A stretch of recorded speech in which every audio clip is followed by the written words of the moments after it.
तो सोचते थे, लेकिन हाँ एक चीज में मैं लॉस में रही हूँ। सोचती थी कि है ना कहीं बाहर ले जाएंगे, मतलब कभी बर्थडे पे सरप्राइज देंगे, लेकिन ऐसा कभी नहीं हुआ मतलब। और अक्सर होता है कि जैसे पता हर लेडीज में होता है, जैसे बर्थडे वगैरह होता है ना, वो स्टेटस तो ऐसे डाल देती है जैसे पता नहीं रात को क्या ही सरप्राइज पार्टी एकदम, मतलब बर्थडे मतलब काफी वैसा चीज है, मतलब जल्दी नहीं है क्या है। एक तो उनके संग में ये दिक्कत रहती है, उन्हें बहुत जल्दी उनके संग शॉपिंग करनी पड़ती है, आप एक शॉप से दूसरी शॉप पे नहीं जा सकते। ये शायद हर हस्बैंड के साथ ऐसे ही होता होगा। एक जगह पर ही है तो वहीं पे कर लो, जो मिल जाए बेस्ट उसको सेलेक्ट कर लो। हाँ तो बस वही एक चीज है, उनके सामने जल्दी जल्दी सिलेक्ट करना पड़ता है। मुझे बहुत मैं बहुत टाइम लेती हूँ, कोई भी चीज सिलेक्ट करती हूँ ना तो उसमें टाइम लेती हूँ कि ये कैसा रहेगा, ये वो कैसा रहेगा, ऐसा थोड़ा टाइम लगता है। तो ये हम दोनों का थोड़ा हमारे तो मोस्टली शॉपिंग जो है वो घर की जरूरतों के सामान के लिए होता है, अपना जो लास्ट है वो ऑनलाइन हो जाता है। हमारा मोस्टली ऑनलाइन शॉपिंग होती है, 95% तो हम ऑनलाइन चीजें ही खरीदते हैं।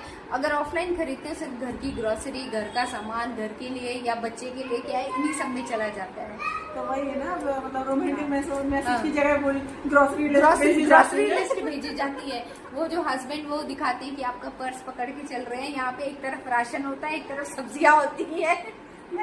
ऐसा होता है कि एक साइड बच्चे का हाथ होता है और एक साइड पति को पकड़े रहते क्योंकि वो भी बच्चे जैसे ही है, पता नहीं कौन से डायरेक्शन में भाग जाते हैं, तुरंत को ढूंढो, उसमें टाइम वेस्ट हो जाते हैं, पता चले वो हमें ढूंढ रहे हैं। तो अगर आपके पास बच्चे आ गए हैं तो एक और सिचुएशन बड़ी चैलेंजिंग हो जाती है, कहीं जाना ही बहुत डिफिकल्ट है। ये तो है।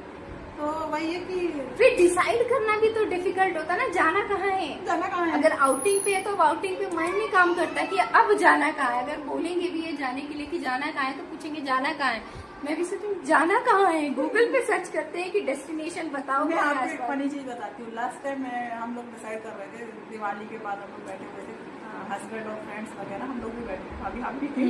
तो हम लोगों का डिस्कस हुआ कि क्लब जाते हैं। तो मैंने बच्चों के साथ एक ही चीज दिमाग में आती है, मैंने कहा बच्चों वाले क्लब में चलते हैं। वो सारे फ्रेंड्स के हंसने लगे, सब लोग बोले बच्चों का कौन सा क्लब होता है वो एक चीज है। तो फिर वो प्रैक्टिकली पॉसिबल नहीं है, बच्चों को छोड़ नहीं सकते, कई चीजें छोड़नी पड़ती है। तो यही है कि आप रियल लाइफ में देखो, अपने अगल बगल देखो कि मम्मी और जो हमारे रिलेटिव्स हैं या जो भी है, तो वो कैसी लाइफ जी रहे हैं, तो वही आप सोचो कि वही लाइफ आपको जीनी आगे जाके। ऐसा मत सोचो कि कुछ वो सीरियल वाला आपको ट्रीटमेंट मिलने वाला है, तो वैसा कुछ भी नहीं है। ये कि थोड़ा मॉडर्न जनरेशन होगी है तो हमारी दादी नानी और मदर से सिचुएशन थोड़ी बेटर है। हाँ काफी बेटर हो गई है हमारी सिचुएशन। हमें घूमने की, पहनने ओढ़ने की, हर चीज की फ्रीडम है। मतलब ऐसा कोई नहीं कि हमें कोई रिस्ट्रिक्शन है या हमें कोई परमिशन लेनी है। हाँ, ज्यादा रूल्स है तो